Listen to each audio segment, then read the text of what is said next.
Hi guys, it's Olivia here from Olivia's Catastrophe, and today I want to give you a video with 5 tips on how to read more. Now, I love reading, and I read approximately 6 books a month, and sometimes if I'm having a very good month that can shoot up to 12. I don't know how that works, but it just does. Anyway, some people will hear 6 books a month and be like, wow, how do you read so much each month? And some people will hear 6 books a month and they'll be like, wow, Olivia, I'm sure you can read more. But it can be hard when you've got school, when you've got a job, when you've got kids. I don't have kids, but I'm sure that makes it much more difficult to find time to read. I want to give you 5 tips on how to read more, and even if you read more than me, maybe these tips will be able to boost your reading count as well. So, number 1. The first tip that I have is to get used to reading multiple books at once. And when I say multiple books at once, I don't mean that you have to read 3 books or 4 books at once, but at the very least 2. This is why Kindles will be your best friend. I know, it seems very hard for a lot of people to get into Kindle reading, but as soon as you do, it will save your life. Or audiobooks, that's another option. So either get used to reading physical books, audiobooks, or Kindle. Choose 2. You choose physical books and Kindle, or physical books and audio. And this is the reason why. When you have time to sit down and read a book, you should read your physical book. If there's daylight, if there's a light switch, you can read your physical book. But there's lots and lots of situations where I am in darkness and I can't read a physical book in darkness. Then I can read my Kindle. I don't read audiobooks, but in that case you could also listen to an audiobook.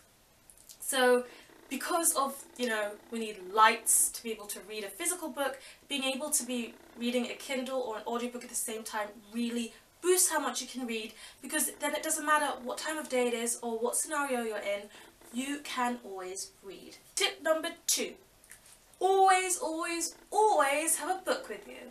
Again, this links with tip number 1, because if you read an audiobook or a Kindle book, it's much easier to always have a book with you. Practically because most people always have their phone with them and you can listen to audiobooks on your phone, or because you can have a Kindle, which is much lighter than carrying a physical book most of the time, and that can just take up little space in your handbag. Or you can always carry a physical book with you. I tend to not do that because I damage books in my bag, because it's always chock-a-block full of other things. But it's up to you. But always carry a book with you. You never know when you're going to have a long period of time that you can read. So it's always helpful. Sometimes in a waiting room, I don't know, if you're stuck I don't know why you need to have a book with you to read, but always something happens and I'm always grateful when I have my book and I'm able to read it. 3. Read while you get ready in the morning. I'm an early bird, I'm very much a morning person, and I love to read while I get ready in the morning. And it gives me so much extra reading time. I read about 10% of a Kindle book every morning because of the fact that I read while I get ready in the morning. I make my breakfast, put that on the table, put my cup on the table, and I put my Kindle there. And while I'm eating, I just read some things on my Kindle. I don't like to have a physical book because if I mess my cup while I'm reading, it leaves a mark on my Kindle. On my physical book. But that's that. I have a bathroom shelf and I lean up my book on the bathroom shelf. I don't know why it takes me so long to brush my teeth in the morning, but I spend about 5 good minutes brushing my teeth. I don't know, I like to have clean teeth. So it takes me 5 minutes to brush my teeth, and while I'm brushing my teeth, I'm reading. So it gives you extra time to read in the morning. You can also do this with dinner and getting ready at the end of the night. I never do because that's my chill time. But if that works better for you, then go for it. Tip number 4. Read while you are commuting. Your journey to work, to school, to whatever. If it's a reasonably long one, I mean, some people just have to walk down the street. I don't know who you are. You are blessed. But if you have to cycle for 40 minutes, like me, or if you need to take a bus or drive, well, not drive, don't read and drive, you guys. Don't read and drive. Or, take a bus, take a taxi. I don't know how to get to work. But if you have that time, take that time to read. I go by bike, so I don't, but I could be listening to an audiobook. I'm just not an audiobook kind of person.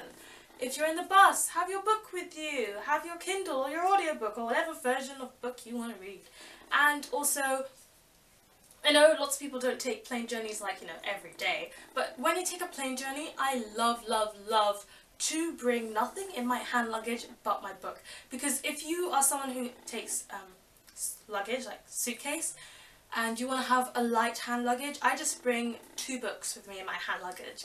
And in the waiting time to go on the plane, while you're sitting there just waiting, I read. When I get on the plane, I'm waiting for it to take off, I read. When I'm in the plane, I read. And by the time I've, waited, gone up, gone down, I've usually finished at least 1 book. So I know that's a rare scenario for some people, but reading time, playing time, it's good. And the 5th tip, to read more. Take reading breaks. Lots of people work really hard, they get super stressed because they don't take enough breaks. But if you want to take breaks from work, maybe don't grab a classic, but grab a contemporary young adult novel, or something very light-hearted and easy to read. And once you've worked for 2 hours, read 25 pages. If that takes you too long, and that seems like too long of a break, then read 10 pages. I read very fast, so sometimes I take breaks of 50 pages. And then you just, you're working, you're reading, and because you're taking breaks, you usually end up being more productive, working harder, and reading more. So all of these were my 5 top tips to read more that I mostly follow myself. I really hope they're useful to you, that there's something new in there that you can enjoy to help you read more. Thank you so much for watching. If you enjoyed this video, thumbs up. If you have any tips on how to read more that I didn't mention, please leave them in the comment section below, because I could always make a video part 2 with some more tips, and I could always use more tips myself, Hit that subscribe button if you want to see more videos. I'm posting every week and I'd love to see you on this channel. Thank you so much. See you next week, guys. 6 tips on how, 5. Clearly I'm a reader, not a mathematician. And hit that subscribe button, tap that subscribe button if you want to see more videos. No.